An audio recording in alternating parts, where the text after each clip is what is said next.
ever cried while reading a book? Was it a love story? Maybe a drama? How about a science book? Well, I have cried while reading the book Limits to Growth, the 30-year update. It's a book full with scientific data about the Earth's limit capacity to carry on with this exponential economical growth year after year.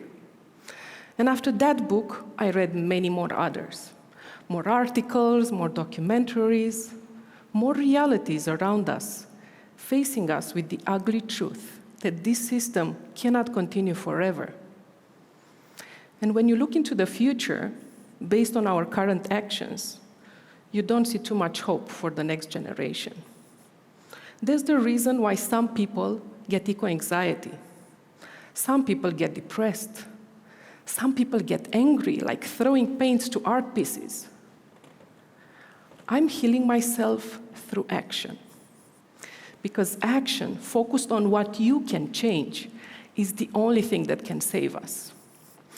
And I'll share with you some results that I think you can be part as well, too. I call this hope trees. And I'll share with you today a few stories about hope. In this picture, on the left side, maybe you don't recognize me, it's me, but 15 years ago, when I first planted trees in my life. But you know, I'm not a forestry engineer, nor a biologist, nor a science person. I'm just an economist. Don't tell anybody. I love numbers. I think if you analyze them carefully, numbers can tell you stories about the past and about the future. And the things don't look really nice. Now I'll share just two examples with you. At global level, we lost 1/3 of the area initially covered by forest, globally. And this happened in just the past 100 years. So can you imagine how the world will look like in the next 100 or 200 years from now if we keep on doing the same things? In Romania, for example, half of the country, from east to west, has well below the European average forest coverage. And this is the same area most affected by droughts and heat waves. So what can we do about it? We all know, I think, that forests is one of the most important solutions when it comes to climate change, mitigation, and adaptation. And actually, forest is a solution for many other environmental issues. But just knowing and observing won't save us. But action in the right direction will do. And with action comes results. And I'll share with you some of these results. I'll go back to this picture. You see, this place is also the first place where my NGO planted a forest. Do you want to know, or to see actually, how this place looks 11 years later? Well, this is the same place from the same picture. You cannot go in through the forest anymore. It's full with wildlife. I saw deers there. For me, going and walking next to that forest is one of the most amazing feelings in this world.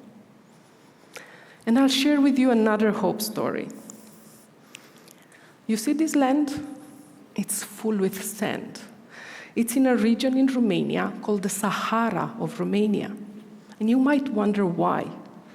Well, there are about 100,000 hectares of land that transformed to desert.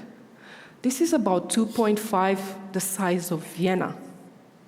And you might think that in this kind of land, with almost no minerals, no water, very high temperature, not much will grow.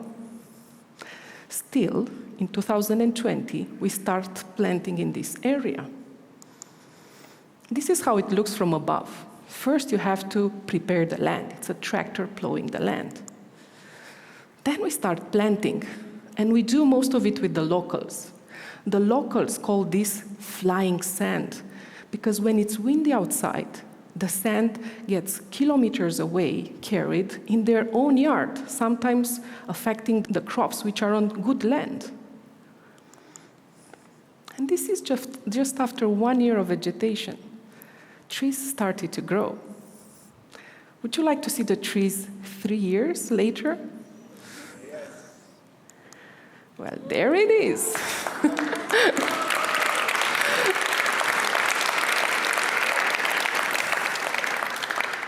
Isn't nature amazing? I think if we help a little bit nature, nature will help us. You see those trees, some of them bearing fruits? Well, this is because we plant a variety of trees. This is to support biodiversity, but also the forest resilience on long term. We also take care of the forest. It's not just about planting in the first year, but it's to take care of the forest in the second, the third, the fourth year, until you see a forest there. And after that, you keep on monitoring it. You also take care of all the people, all the legal paperwork up front, because it's a nightmare in Romania, this. And we also invest in children education, because children will grow in the same time with the forests. And we hope that they will take responsibility from us, one forest at a time. We also share the information with the public, so they can know what is happening there. We also teach the public on how they can plant on their own correctly. Last year, we managed to reach the landmark of 1 million trees planted in Romania. And this is... Thank you. It's the merit of generation after generation in my team, and actually a small team of passionate people. And since last year, we added 300,000 more trees, and we keep on doing this. I will continue doing this every spring, every autumn, every year for the rest of my life.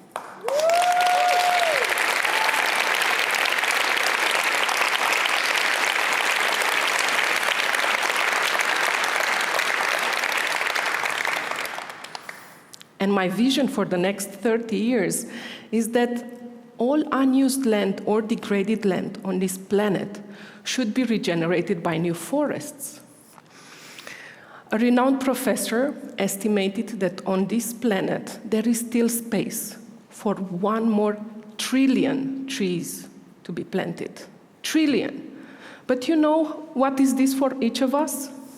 It's just 125 trees. Just that. So I dare you.